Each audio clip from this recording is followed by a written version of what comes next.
Hello दोस्तों, मैं हूं अभिषेक और आज के इस वीडियो में हम डिस्कस करने वाले हैं कौन सी ऐसी 10 गलतियां हैं जो मैक्सिमम नाकामयाब पोल्ट्री फार्मर अपने पोल्ट्री फार्मिंग के करियर में करते हैं। तो वीडियो का अंत तक पूरा देखिएगा, जिसकी वजह से आप भी ये गलतियां ना करने से बचोगे। साथ ही साथ अगर एक आप कामयाब पोल्ट्री फार्मर हो तो फिर भी ये वीडियो अंत तक पूरा देखिएगा। ये वीडियो आपको एक क्वालिटी पोल्ट्री फार्मर बनने में हेल्प करेगा।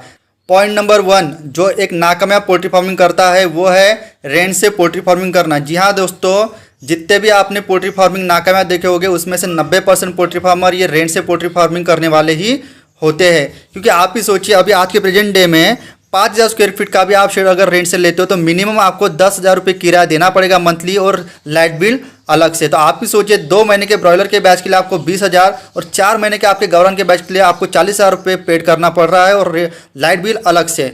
तो कितना पोल्ट्री फार्मर प्रॉफिट कमाएगा और कितना पैसा एक रेंट मालिक को देगा। तो ये एक कारण है सबसे पहला कि जो एक नाकामयाब पोल्ट्री फार्मर करते। पॉइंट नंबर 2, फीडर और ड्रिंकर की सफाई वक्त पे ना करना। जी हाँ दोस्तों, एक समय ऐसा भी था कि मैं भी 10 से लेकर 12 दिन में एक बार कभी कभार फीडर और ड्रिंकर की साफ सफाई करता था। लेकिन जैसे ही मुझे बीच में लगातार 2 से लेकर 3 बैचेस में लॉस हुआ, मेरे बर्ड्स की ग्रोथ प्रॉपर्ली नहीं हो रही थी, बार बार डिसीजेस मेरे बैच में आ रहे थे, तो तब से मैंने प्रॉपर्ली रेगुलर बेसिस पे हर एक दिन में कम से कम एक बार ड्रिंकर और फीडर की साफ सफाई करना शुरू कर दिया था। यही एक गलती होती है एक नाकामयाब पोल्ट्री फार्मर। एक बार उसने बड़े वाले ड्रिंकर और फीडर लगा दिए तो कभी भी ड्रिंकर और फीडर की साफ सफाई नहीं करता। पॉइंट नंबर 3, ओवर क्राउडिंग, अपने पोल्ट्री फार्मिंग की डिसइंफेक्शन प्रॉपर्ली ना करना और बैच जल्दी डालने के हड़बड़ी करना। ये तीनों के तीनों कारण जो रेंट से पोल्ट्री फार्मिंग करते हैं वही लोग करते हैं। ओवर क्राउडिंग किस लिए करते हैं कि भैया 2,000 स्क्वायर फीट का पोल्ट्री फार्म अगर है तो वहाँ पर वो 2200 से लेकर 2500 बर्ड वहाँ पर डलते, ताकि हर एक बैच पे उनका रेंट कम गिर सके। और साथ ही साथ आज 15 तारीख को आपकी बैच सेल आउट हुई तो अगले ही 5-6 दिनों में दूसरी बैच डलने की जल्दबाजी ये रेंट से जो पोल्ट्री फार्मिंग चलाती है उन्हीं लोगों को होता है, जिसके वजह से इनके पोल्ट्री की प्रॉपर डिसइंफेक्शन नहीं हो पाता, और जो पुराने बैच में बीमारी हुई होती है वो डायरेक्टली कैरी फॉरवर्ड नए बैच में चली जाती है। ठीक है ना। पॉइंट नंबर 4 जो एक नाकामयाब पोल्ट्री फार्मिंग करता है वो है नाकामयाब पोल्ट्री फार्मर को मेडिसिन मैनेजमेंट का प्रॉपरली कुछ भी नहीं पता होता। स्टार्टिंग की आपकी पहली बैच, दूसरी बैच, तीसरी बैच है, आप नए पोल्ट्री फार्मर हो, आपको सीआरडी, आपके बैच को सीआरडी इक्वली हुआ है, आपने चिक सप्लायर को, फिट सप्लायर को, डॉक्टर को फ़ोन लगाया, उन्होंने मेडिसिन बता दी, आपकी मुर्गियाँ ठीक हो गई। लेकिन भैया आपका आज 1.5 साल 2 साल हो रहे हैं, लेकिन फिर भी आपके बर्ड को सीआरडी हुआ, इक्वली हुआ, तो फिर भी आप कौन सी मेडिसिन इस्तेमाल करूँ करके डॉक्टर को, फिट डीलर को, चिक सप्लायर को ही फ़ोन लगा रहे हो। आपको किसी भी प्रकार से फिर मेडिसिन मैनेजमेंट का किसी भी प्रकार से नामो निशान पता ही नहीं है। तो किस तरह से आप एक सक्सेसफुल पोल्ट्री फार्मर बन सकते हो।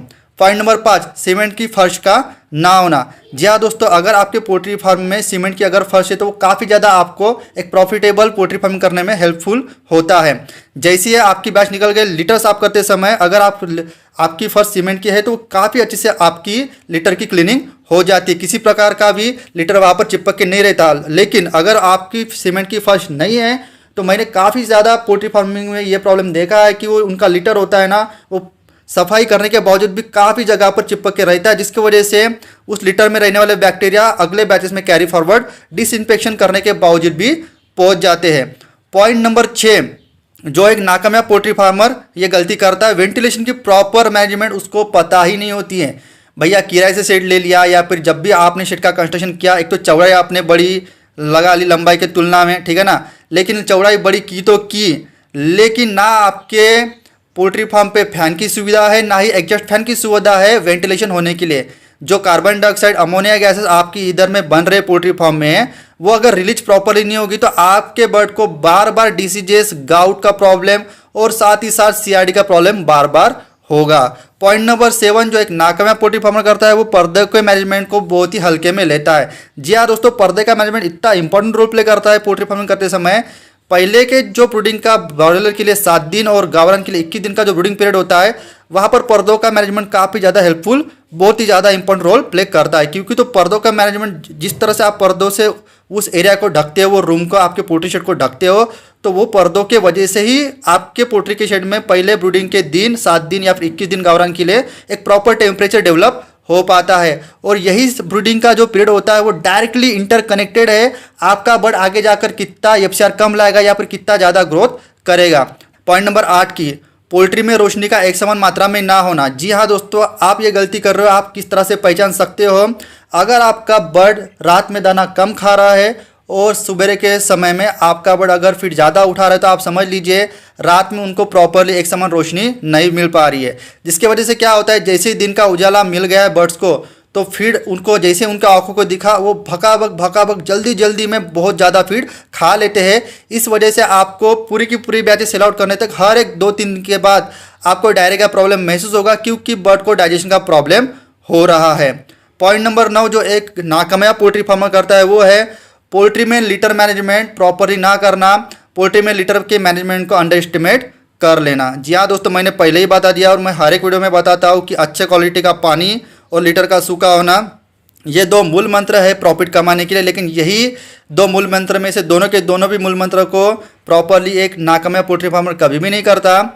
लीटर की रैकिंग किस तरह से करनी है, हर एक 2-3 के बाद रैकिंग करनी है, और लीटर गीला होने के बाद कितने स्क्वायर फीट में कितना चूना डलना है, ये किसी भी प्रकार से एक नाकामयाब पोल्ट्री फार्मर को पता नहीं होता, या फिर वो प्रॉपरली उसकी तरफ ध्यान नहीं देता। तो ये बात को आप हमेशा ध्यान में रखिएगा। पॉइंट नंबर 10 और सबसे मेन जो एक नाकामयाब पोल्ट्री फार्मर होने के पीछे कारण है, वो है खुद का फीड ना बनाना। जी हाँ दोस्तों, आप इंडिया के टॉप 100 पोल्ट्री फार्मर को उठा के देख लीजिए। मुझे नाम तो नहीं पता, लेकिन मैं आप आंख बंद करके बता सकता हूँ कि जितने भी टॉप मोस्ट इंडिया के 100 पोल्ट्री फार्मर हो गए, वो खुद का फीड खुद ही बनाते हैं। अगर आपको 1 साल 2 साल तक के पोल्ट्री फार्मिंग